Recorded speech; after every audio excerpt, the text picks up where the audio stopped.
உங்கள் கோடை விடுமுறையை காஷ்மீர், அந்தமான், ஷிம்லா, டார்ஜிலிங் போன்ற பனிமலைகள்ல மறக்க முடியாத த்ரில்லிங் அனுபவங்களோட கொண்டாடி மகிழ இப்பவே புக் பண்ணுங்க. இந்த சம்மரை செம்மையா என்ஜாய் பண்ணுங்க. For more contact details, Instafly your ultimate tour partner.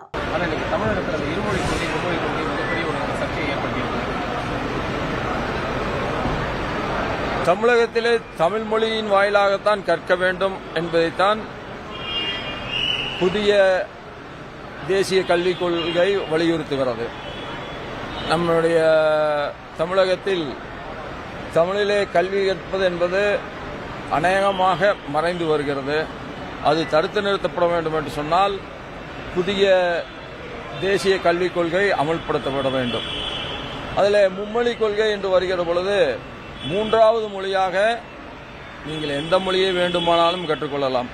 Kannada வேண்டுமானாலும் கற்றுக்கொள்ளலாம், மலையாளம் வேண்டுமானாலும் கற்றுக்கொள்ளலாம், தெலுங்கு வேண்டுமானாலும் கற்றுக்கொள்ளலாம், இந்தி வேண்டுமானாலும் கற்றுக்கொள்ளலாம் என்றுதான் அந்த கொள்கை வகுக்கப்பட்டிருக்கிறதே தவிர எந்த மொழியும் புதிய தேசிய கல்விக் கொள்கையின் காரணமாக திணிக்கப்படவில்லை என்பதை நாம் உணர்ந்து கொள்ள வேண்டும்.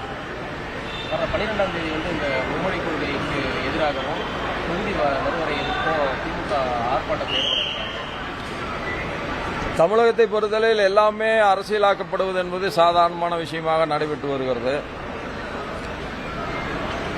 இந்தி திணிக்கப்படவில்லை என்பது உண்மை. அதற்காக ஒரு போராட்டம் நடத்த வேண்டிய அவசியம் இருப்பதாக நான் கருதவில்லை.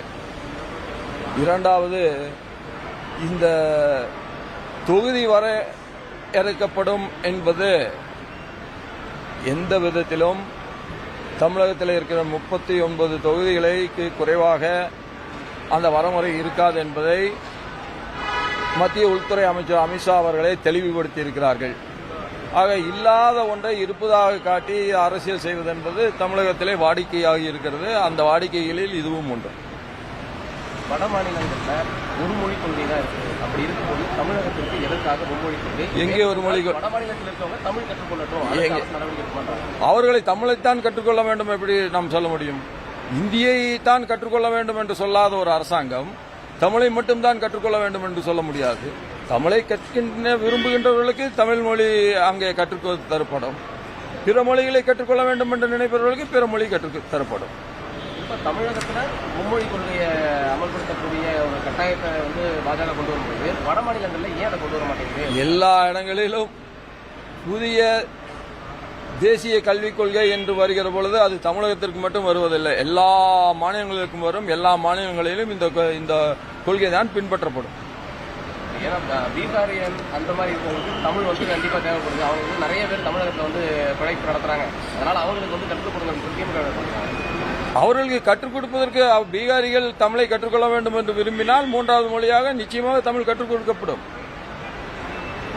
அவர்கள் மீது திணிக்கப்பட முடியாது. அதுபோலதான் இங்கே எப்படி நாம் இந்தியை திணிக்கக்கூடாது என்று சொல்கிறோமோ அதுபோல பிற மொழிகளையும் யார் மீதும் எந்த மொழியையும் யார் மீதும் திணிக்கப்படக்கூடாது என்பதுதான்